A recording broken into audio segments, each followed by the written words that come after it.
Hey everyone, it's Sensei Victoria Whitfield here, your journey partner in business, welcoming you back to episode 168 of the Journeypreneur Podcast.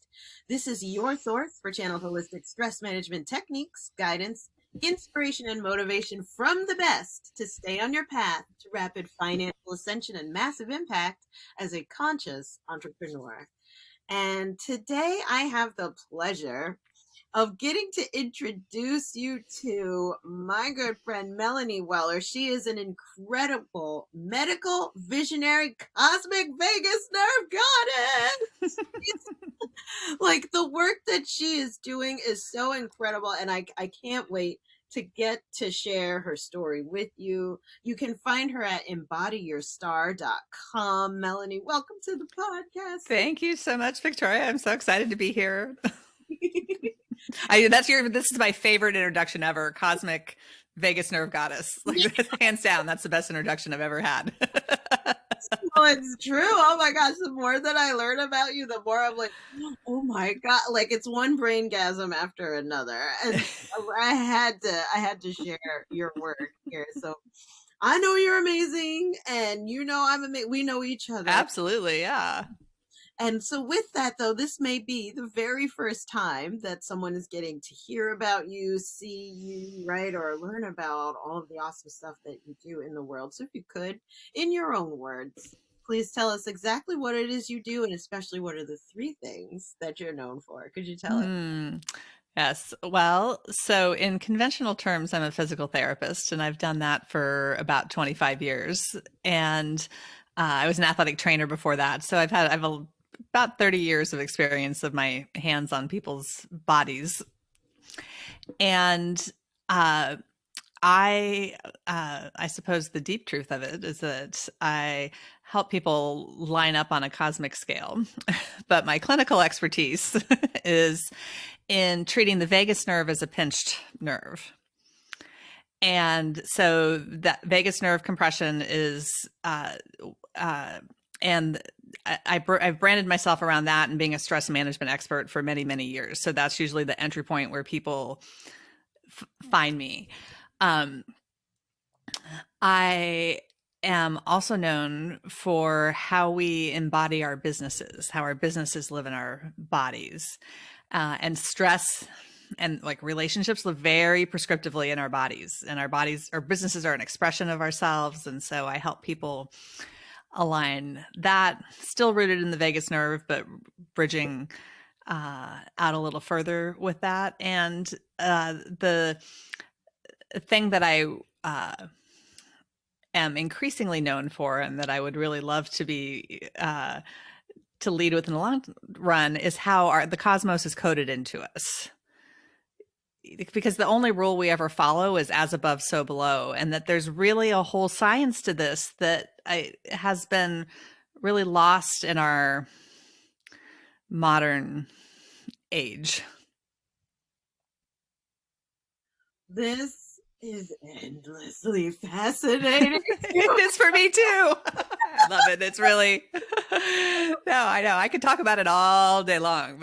And I think that the lack of a cohesive cosmology is really fundamentally the reason for all of the ills of our time, that we have no way to connect the different dots of our lives and to have things make sense across all dimensions. And that includes the scientific dimension and the spiritual dimension. We treat them all as mutually exclusive or as disparate pieces, and they are not. And this is, I feel like this is kind of the theory of everything at some level. For me, when working with individuals about this, the only words I have for it, because it blows me away all the time, is that it's like speaking to your body in its original language. Take me into that, please. Like, I need to know, unpack that a little bit more for our Sure. Well, all right. So we'll do this backwards from how I usually do podcasts. So we'll start with the cosmology and work down to the vagus nerve. So anatomy, or well, I'll say mythology, among many things, was a mode of communicating scientific information. So, for example, the numbers of the Earth's precessional cycle are in the Egyptian myth of Isis and Osiris. And there are other major myths from other cultures that have the same numbers in them. They were quite liberal with the decimal points, but the story was how they communicated the cosmology, which we know they well understood. And when I learned this, I was in the throes of my own midlife crisis, and I had stepped back from my practice to figure out how I needed to show up, because I was part of it was the challenge was reconciling my vast amount of credentials and academic knowledge with my soft skills. And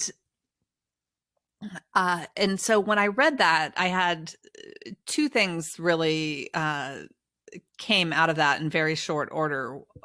The Earth right now is at a 23.5-degree tilt. And my first thought was, oh, what's 23.5 degrees from the midline of the body? Because PTs do everything from midline of the body, or that's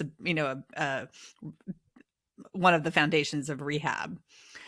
And in all of my anatomy books, and I've had the chance to look at some real skulls since, where your vagus nerve exits your skull is 23.5 degrees from the center of where your spinal cord exits.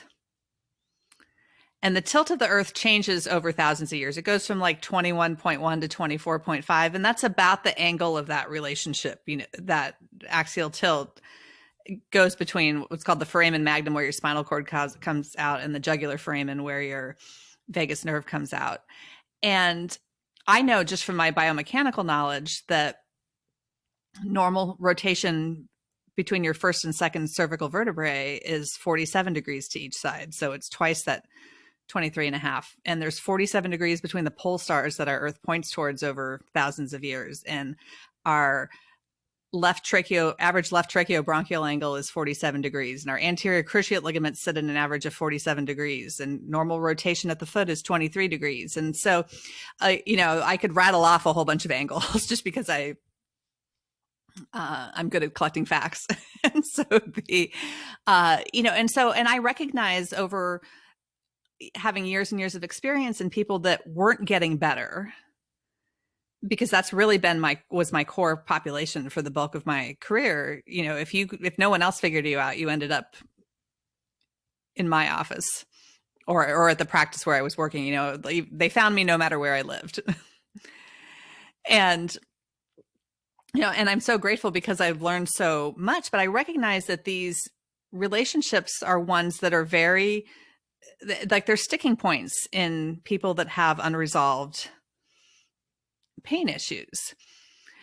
The next place it went, so one of the things that I had done for myself as my own life was falling apart. And I'll just say, like, my marriage was struggling. My physical body was falling apart, and I had a professional lawsuit brought against me. And so it was like things were crumbling from all sides, and it was a big deal. Like, I was like, who am I and what am I supposed to do with this? And if I lose my license, what am I going to do with the rest of my life? And the good news is all of those things resolved. And so, like, to me, like, this is really the power of this whole alignment piece, that it has, like, the healing power within it is just profound. But anyway, so I'd been studying astrology to understand myself better. And I have, and actually, since we're on video, shoot, I have it.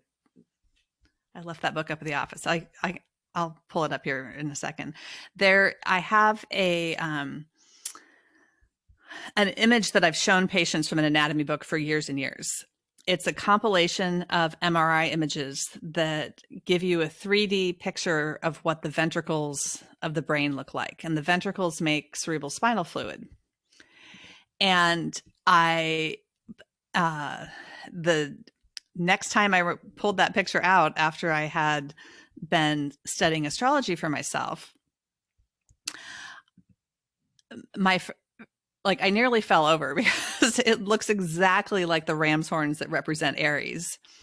And in astrology, Aries rules the head. So I'll put this up so everybody can Oh my gosh. see. And, so I was in this mindset of having like, that mythology was a mode of talking about science, and I was like, holy cow, like this is, this is exactly, in line with that. And so then I was like, well, where's the rest of it? And it works this way the whole way through the body. The way your hyoid bone in your throat sits on top of your larynx looks like the symbol for Taurus, and Taurus rules the throat. And the aortic arch is the same shape as the symbol for Leo, and Leo rules the heart. And your kidneys sit in your low back like a set of scales. And Libra, who's represented by the sign of the scales, rules your kidneys. And even beyond that, in the United States and some other countries, kidney or scales also represent justice. And the populations in the US with the highest levels of kidney disease also have the highest levels of social injustice. So we really embody social injustice in our kidneys. Like this is big stuff on the collective level. And this is, and so like, I love that big thinking, problem solving. Like how can we solve that?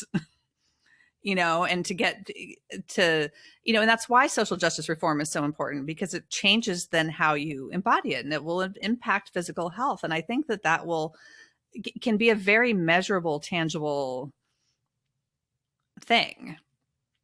And it works down at the cellular level too. We have intracellular structures that mimic the shapes of the constellations as well. And so I, since then, have turned this all into a form of energy medicine.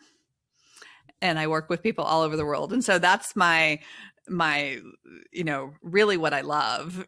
And, or that's my drug of choice, is creating change through that. And this works with, in your businesses too. Because for example, in how Aries rules the head and Taurus rules the throat, when your heroics and your desires are at odds with each other, because your hero is your warrior, your Aries, and your Taurus is your throat, your desires. When your heroics and your desires are at odds with each other, it shows up as head and neck dysfunction. And it impairs your vision. And it can do that quite literally on the physical sense. And it can also do it metaphorically. That if you're having a hard time with your vision for your business and your vision for how you're seeing yourself, even, that's one of the roots of that. And that's also what then compresses your vagus nerve at the base of your skull, because that's one of the 6 major compression points. That worked better than I've never explained it backwards before. That was great. I liked that.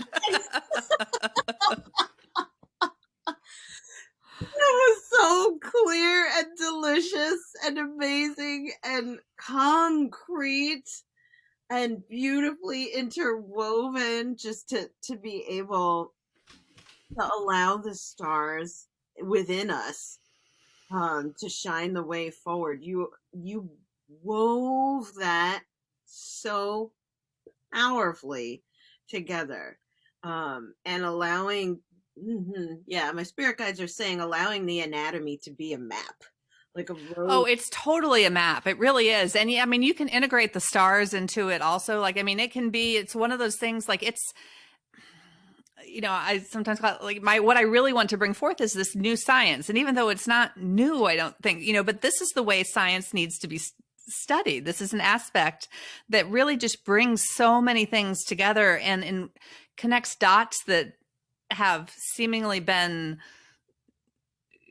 were previously seemingly unrelated. And the most fun thing about this for me, and especially in working with entrepreneurs, is that it opens up your own genius. You don't even have to have the physical dysfunction, but it's like the dots start connecting for you. And that's so exciting to see, and I can, I have good intuition. I can give some, like you, I can give some good intuitive guidance for people, but it's most fun to see them figure it out for themselves. Like that's really much, much better, when it all just lines up and they have the big aha. And so this is also a way to open up your own genius. I don't think it's relegated to healthcare, health and healthcare related things, though I think that that's just my comfort zone and where I've used it. And I think it is very powerful there. But I think there's so much potential for it that I really want my legacy to be that I made this very tangible and palpable, and that it helps make, what I find is that it doesn't compete with other systems and other information and ways of doing things. It makes them better. That it amplifies whatever's already happening. So you don't have to really give up any of your beliefs, or it just sort of fits. It doesn't require a particular thought pattern or belief system for it to work, because it just is. It's the original language of your body, and if you don't like it, that's fine. When I now I'm old enough that when I get somebody that comes to me and they tell me the story of their pain and how it's been this persistent, and they've been doing all this stuff, and, or they come back to me and, be like, well, I didn't do my exercises or whatever. And I'm like, well, tell me how well that's working for you. It's like, last time you were, because you were amazing when I saw you last time. And you did. And so it's, so I'm just I've been around the block enough times, that I'm comfortable calling people out on that. But there is, but we all do that insanity. We all do the same thing over and over, expecting a different result and not dealing with really what's under that. And that's a huge problem, because we know medically that stress is 75 to 90% of all disease and dysfunction, but we don't talk very specifically about what stress really is. The Jungian psychologists probably do it more than anyone else I know. In psychology field in general, but even still, it's, what's happening in your life currently isn't often the issue. It's how it's stacked on top of all of the old stuff. That's really the problem. And if you don't get to the root of it, you make healing really and transformation really hard. And we are all masters of making it so much harder than it needs to be. And that's what I really love about this, is it just makes it so easy that it takes out a lot of the resistance and kind of cleans the windshield and just makes it much clearer about what needs to happen. Oh, it's so crystal clear. And the body is such a wonderful gateway for making things concrete. For us, as I know for me as a healer, my body has been the number one teacher and the number one attention grabber. And what I love is, with your methodology, you're basically embracing that and pulling us back into a deeper knowledge that I believe you're remembering things. From the minute I met you, Melanie, I really feel like you're remembering. And whenever I say that word, my spirit guides show me an image of members being returned back to a distant body. Yeah. Well, you will love to know that Remembering is the working title for my book, Re-Membering, that I'm working on right now. So it's it may not be the fit. We'll see how it goes. That was the one that pulled the best, that people liked. I'm tempted to call it Embody Your Star as well, but we'll see. But the remembering concept is a huge theme throughout the whole book. And I tell my story very much through the lens of the Egyptian myth of Isis and Osiris. Mm-hmm. And the short version of that story is that Osiris was the king of Egypt, and his brother Set was jealous and angry and wanted to be king. And so he tricked Osiris into laying down in a bejeweled coffin, had his soldiers nail the lid and carry him to the Nile River to send him downstream to his death. Osiris's wife Isis found out about that, and she retrieved his body, took him to a cave, and breathed new life back into him. And then Set found out about that, and he was furious. And so he found Osiris and chopped his body into pieces and scattered the pieces down the Nile River. Isis retrieved all of his pieces, took him back to the cave. She was able to find everything except for his phallus, and for that she made a new one. And she brought him back to life long enough to conceive their divine child Horus. And then Osiris went on to be king of the underworld, which for the Egyptians was where all life came from and all treasures were found. And we use dismemberment metaphors in our language all the time. We say we're falling apart, we can't get it together, our hearts are broken, our lives are shattered. And the gift in stress and trauma is that you can't be the same person that you were before. And where, like, I always thought that my destiny was to be a highly credentialed physical therapist, that I'd have my PhD, I'd work in academia, or, that it would be something along those lines. And really my calling is to be much more of a highly credentialed high priestess. And I had to let go of so much I thought I knew about myself and so much I believed about myself to really step into that. And, and that's just such a, but like looking back, on my life 15 or 20 years ago, I wouldn't trade that for anything. Like if you had asked me then that I'd be teaching cosmology based or like Jungian based physical therapy, I would say no. That's not anything that I can see for myself. But it's glorious, and it's the and I think it shows how much really the universe has your back. Yeah. Oh, and quite literally, like nothing like an amazing cosmic PT to show you exactly how the universe has you back down to the anatomy. And this makes me curious though, like what was there a moment where you had the epiphany of like going from PT to priestess? Like is there a story there? How did you make that? Well, out kind of woven into the one that I told about my life falling apart and coming back together. When I was kind of in the throes of everything, one of my friends who sees auras told me that my aura was purple. And I said, well, what does that mean? And he probably said a lot of things. What I heard was royalty. And I was like, oh, I'm the queen. Like that was. And excellent.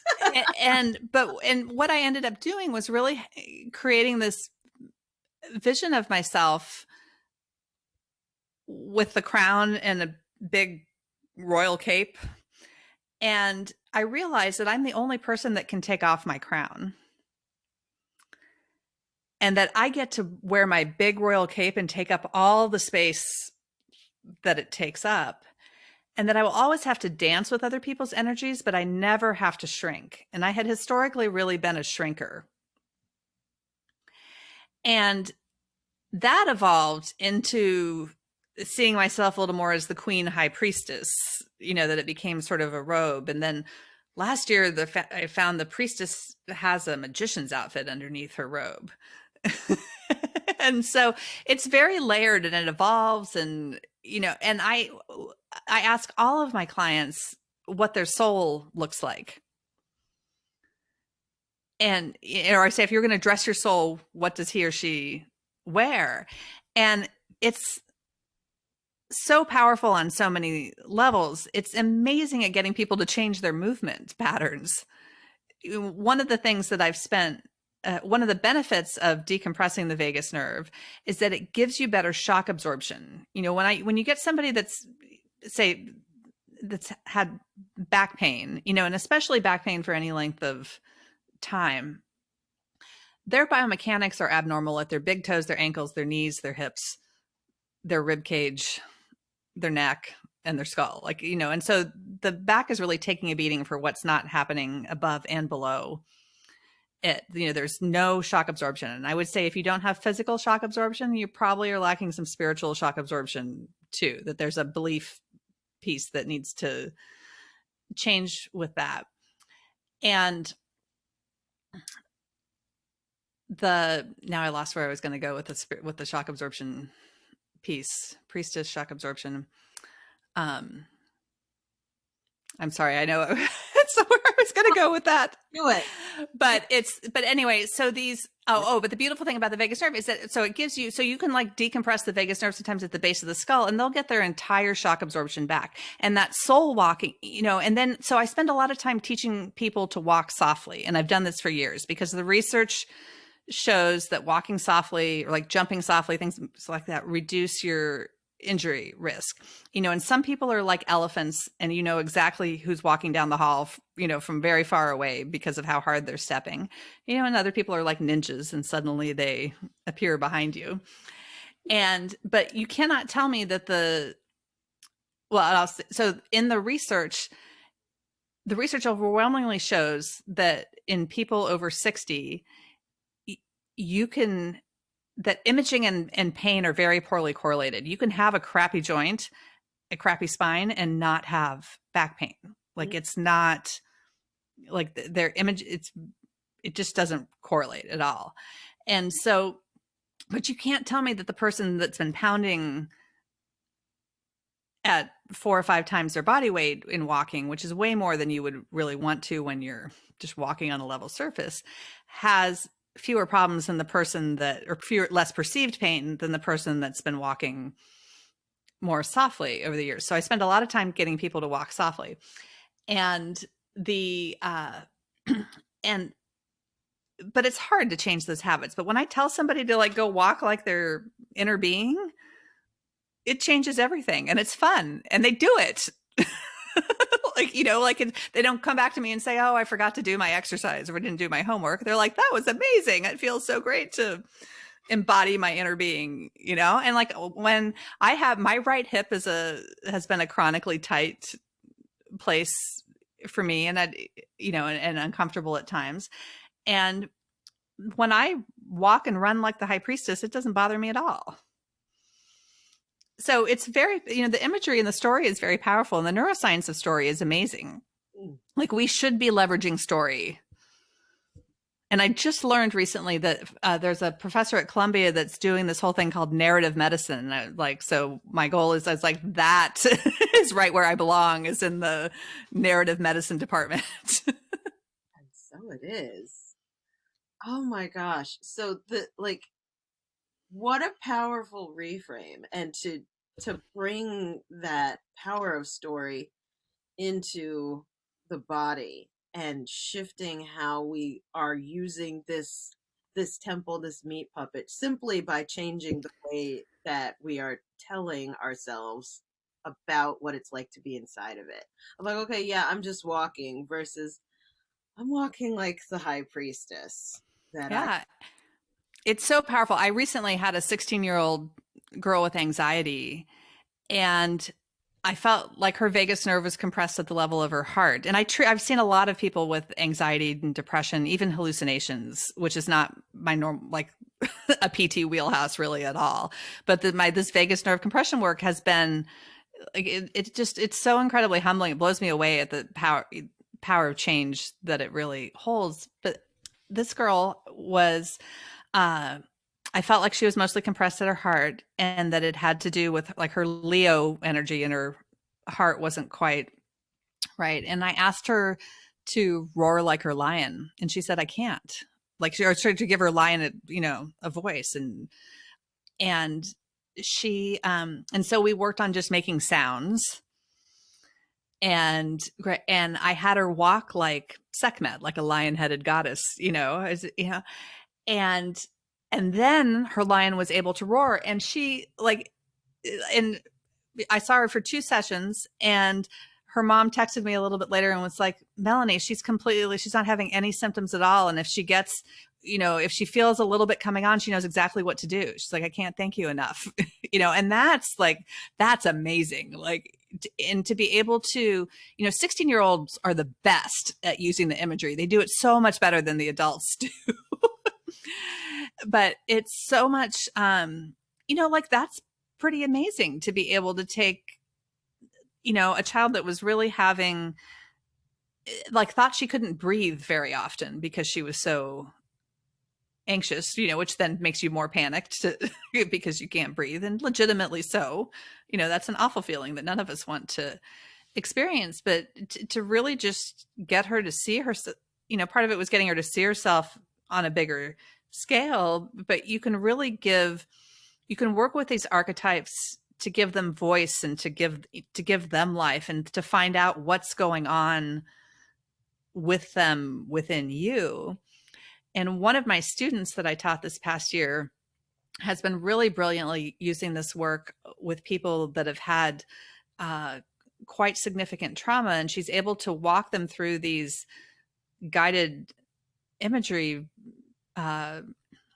meditations where they're able to process their trauma without being re-traumatized, which is huge. So many of our interventions just re-traumatize us. And, and I've been, she's just taken it to another level. That's her population and what she's doing. I'm moving more into the business space and the performance end of stuff, but there's so many beautiful applications of this in different areas. And, and I love the fact that she was able to take it and do something super magical with it that, and to help people at a level that they've also not been previously able to find help, and it is just because it's that original language and imagery in general. Well, I'll say the verbal parts of our brain operate at about 40,000 bits per second.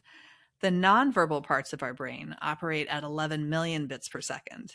So when you can get out of the verbal parts of things, and I think words are really important, but I think we just use them. They can also be very limiting, like they're, and our English alphabet is not coded the way that ancient languages were, like Hebrew and Sanskrit and Aramaic. And so, I don't think I think it, there's always the potential for limitation, but I think it hems us in more than it helps us sometimes. Totally. I feel so strongly that like the cutting edge of leadership, right, or the cutting edge of, let's say, personal growth and development and all of that, I feel that the cutting edge of that is nested deep in the past, right, in ancient practices, right, indigenous practices, bringing more of that shamanic mindset, right, or that nature-based approach to processing and being so deeply interconnected to ourselves as well as our world and our cosmos around us. The more that we're and you're connecting people in to that on such a deep level, and it, for me, as I witness you, and just, oh my gosh, ride the waves of fabulousness. Just like, thank you. Yes, you're my hero. Yes, go do the things. Yes, right. As I ride the waves of fabulousness, I feel so deeply confirmed, and I've had a very long suspicion that the cutting edge is in our ancient past and just merging lost wisdoms. Like I have visions of like the burning of Alexandria, right? So much wisdom and science that was lost but is being remembered. Yeah. Well, I mean, every ancient tradition basically teaches that the answer is within. And, we look externally for all of these solutions. And, on a very practical level, part of what I help people do is to model their businesses after the vagus nerve, that we, to use biomimicry, that you really like the answer is within, and to me, your vagus nerve is the equivalent of the mycelium network of the earth that connects all of the trees and plants together. And it's like the Laniakea supercluster of the sky, of which our Milky Way galaxy is one little teeny tiny dot.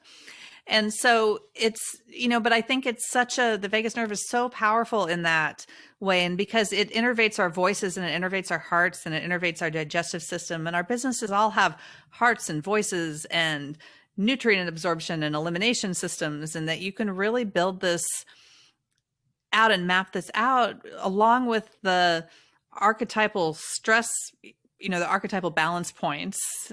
Like I said, like we talked about earlier, like heroics versus desires and whatnot. And that's just so, it's always fun and mind blowing and powerful. And it's part of how I've gotten my business to have a bigger reach too. And I so appreciate you inviting me on your podcast. And I recently started my own too, but podcasting for me has been incredibly healing because my childhood trauma is all about lost voice. So as I get my lost voice, as I've found it and as I disseminate it, it's just mind blowing the magic that happens in my own life. And so it's really, I'm so grateful for this opportunity, and it's, and I would just love for people to really connect what their childhood wound is to what they're doing later in their life, because for me, the voice was the last frontier of the vagus nerve for myself, because speech language pathologists get voice issues. Physical therapists don't get voice issues. But I think about like all the people I treated that had neck dissections and, neck surgeries and stuff like that, where I didn't really the larynx was right there, but I never really addressed it, even though I certainly could have. But it was just, it was the last thing I figured out. That's how it all goes. That's what, we're all very, very slow learners. I think having a lot of compassion for yourself in the process is really important, and you just get it when you're ready to get it. Mm-hmm. Total. And I really feel that is so poignant now, having that compassion and also being open to linking the childhood wound to what's coming up now. Yes, in the business, because like here on the Journeypreneur podcast, people can be listening in, right? Amazing visionary entrepreneurs and leaders who are doing their best to stay in the game and not give up. And, there are times when we could throw in the towel, right? We get that invitation to do it. But to your point, Melanie, that being open to that aspect of compassion, right? Being compassionate, but also rooting into even how is this the childhood wound, like expressing, being open to handing that the mic, right? And listening to it. Might have seen it a million billion times with our clients, right? Or with our kids. Oh, totally. Yeah. Well, and storytelling, is ancient healing medicine. And every time you tell your story, I know this with myself, and I didn't even, I didn't get into the nitty gritty mess of what it was here, but every time I've told my story, it takes the charge out of it. It takes its power away and gives me the opportunity to rewrite it and reprogram myself and to make different choices. We're all so incredibly clever. One of my favorite stories is from a client who was, her mother had been addicted to prescription pain medication and had passed away by the time I worked with her. And so she had told me about that. And then she starts telling me about, she landed this amazing job. It was great on paper, but she was miserable in it. And there were all these things going on at work. And she used the same language to describe her mother that she used to describe her job. And when I pointed that out, it really blew her mind. She had gone to work for her mother. She had repeated this pattern. Her mother was no longer alive to have this dynamic with. So she just found it in the form of an employer. And, that was really enlightening for her to connect. We're very clever about how we repeat our patterns, and how that childhood trauma works its way into our adulthood. It's crazy how it sneaks in there, right? And it takes the sacred mirror, right, as my friend Alex Gray would say, it takes a sacred mirror of someone reflecting that back and being like, yeah, how about that? Yeah. Yeah. Oh my God, I didn't know. Well, and you have to be really brave and vulnerable to even be willing to see it. Cause a lot of people, it would have been an easy thing to brush off, or that was, that's some abstract thinking that you're going, oh no, I'm not working for my mother in this, that's not possible. That could only happen between me and someone else, not me and an entity. Yeah. And so and it takes having the right level of support to have the courage to be that open and to plunge into that. Yeah. I believe that there's a lot of compression that, well, we're domesticated into maintaining over the course of our lives, and then to on this path of expansion, right? Especially as conscious entrepreneurs, we're like orienting to expansion of, okay, I'm working towards a purpose or a mission, etc. So I'm going to orient towards expansion, and all right, in order to show up for that expansion, I have to be, the highest version of myself or the most expressed version of myself. So it's a wonderful built-in orientation. But the more that we're called to that expansion, I believe in, I mean, you tell me, I believe that it's really important for us to find the support that maintains that expansion, lest it collapse to maintain. Yeah, no, absolutely. Well, and I think that realizing, well, I love this topic, and let me know if if I need to, if we are good on to, don't worry. We're good on time. Okay. So I would say that the root of all dysfunction is resisting your expansion in an ever expanding universe. And this really hit me over the head. I live in New Orleans, and when they were taking down the Confederate statues, I drove past the Jefferson Davis statue 4 times a day, taking my children to and from school. And the people that were protesting during school hours all had canes and walkers and wheelchairs and motorized scooters and oxygen tanks and surgical masks. And like, you've never seen so much hospital equipment in one place outside of a hospital. And like, and it was really just like, I wish I had stopped to take pictures, because it was so incredibly striking that it was almost like absurd that it, for it to be that it was that, the density of all of that. And it was so interesting to me that these people that wanted to keep this solid piece of metal or rock that does, that literally doesn't expand, and stands in one place, that they were also so visibly ill on the outside. And I think in terms of like how it works with ourselves, I think it's the way I like to frame it is, I think the ultimate compression point is between who we are on the inside and how we show up. And that's really where you're looking for alignment. And there are many systems you can use to kind of tease that out. I think that's the value of everything from Enneagram to astrology, to, Vedic astrology, that all these different kind of self-awareness systems. And there are other ones I know that are used in business very regularly, that they give you, they start to kind of give you those, to get you in touch with those compression points, or kind of like how your wiring is versus how you're showing up. I took one recently and I tested as a rebel. And I was like, I'm not really a rebel. And then I was like, oh yeah, I am. But I've, I have really, I squashed that for a long time, like that's really a piece, I mean, I get it. I totally get it. But that's, but so then learning to kind of like not suppress my rebel is like, it's actually a different thing for me than learning to just like not suppress my voice, to be able to give that, that rebel some voice. And, but I think it's that internal, external, or how you're showing up versus, what's happening on your inside that I think creates any compression point ultimately. And the biggest thing that I've learned for myself is to just bring all of yourself to the table. We're all so good about it.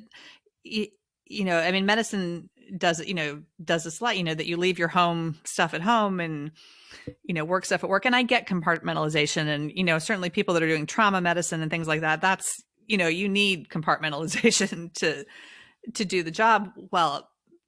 But I will still say that even in the midst of that when bringing all of yourself to the table is really when the miracles happen.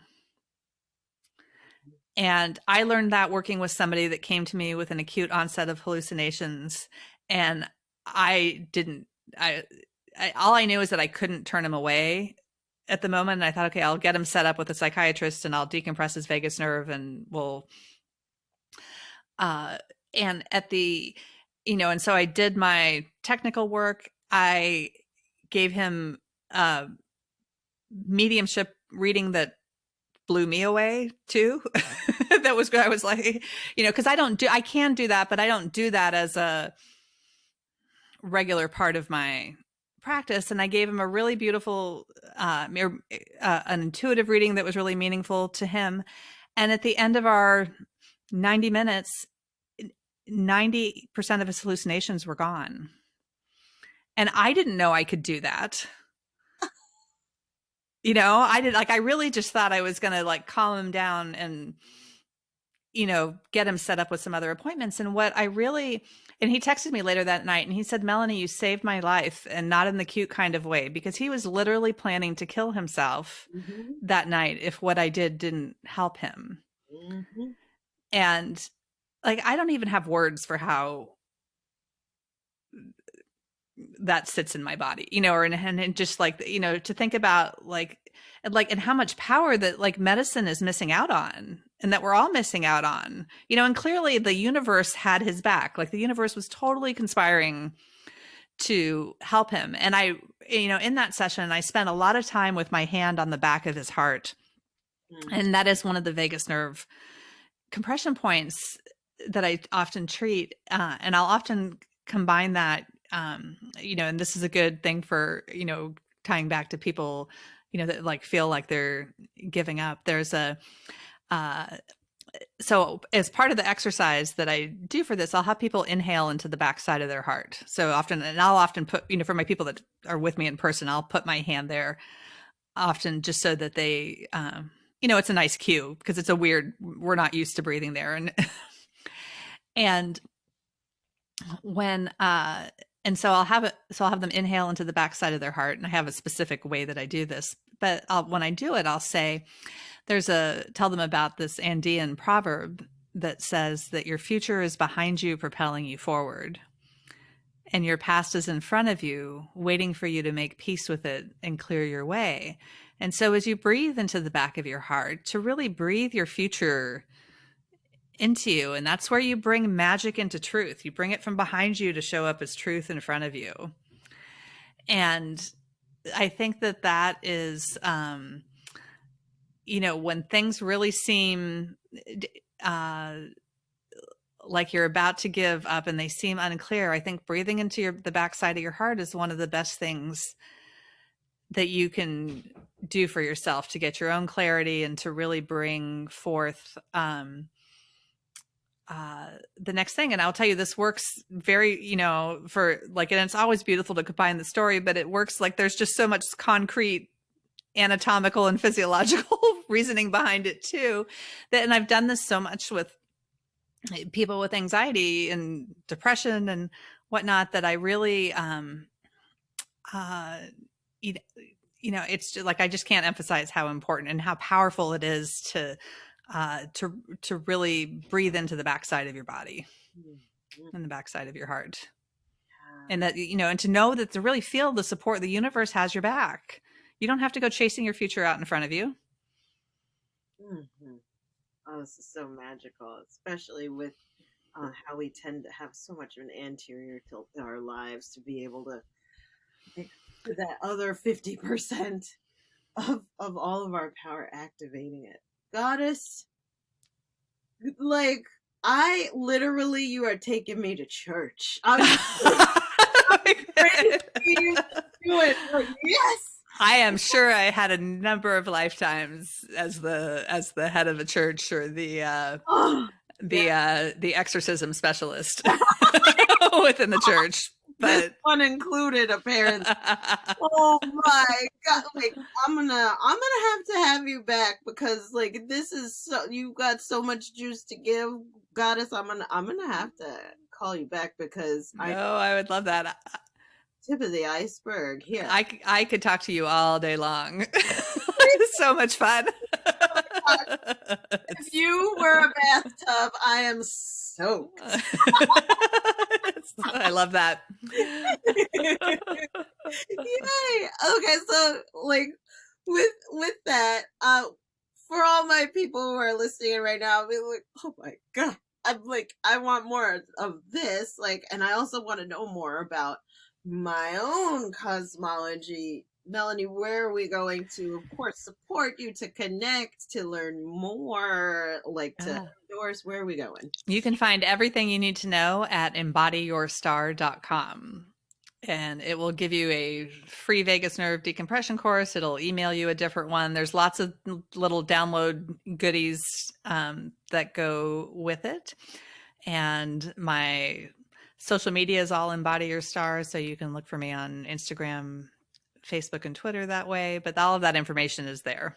And reach out to me. I am not hard to find. My contact information is all there. So please, if you have any questions, send me an email.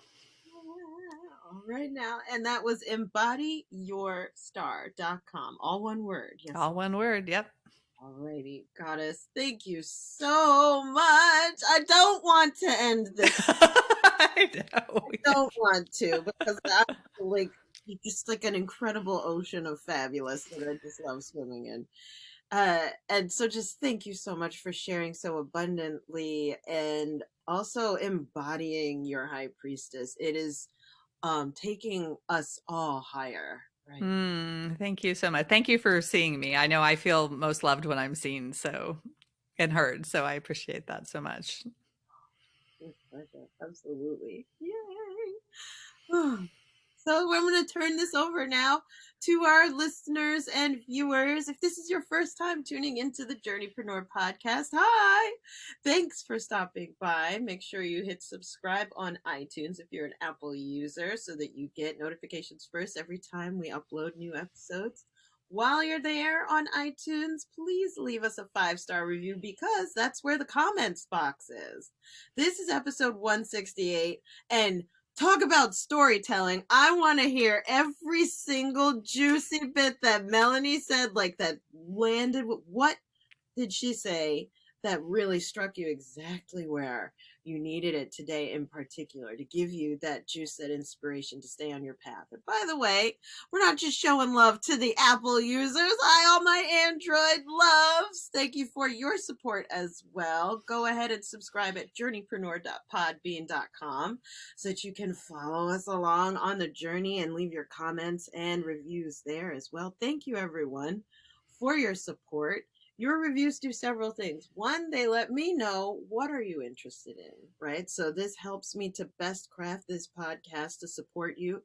Number two, it also, your endorsement tells other journeypreneurs like you that this is a fabulous spot to come, right? To receive inspiration and nourishment to stay on the path. And last but not least, it refills my cup so that I've got juice to continue to support you. So thank you for all of your love. So with that, I'm going to bring this podcast episode to an end the same way that we do every single time. Please remember to enjoy the journey. Do not lose your glow as you grow in life and business. And we'll see you in the next podcast episode. Bye, everyone.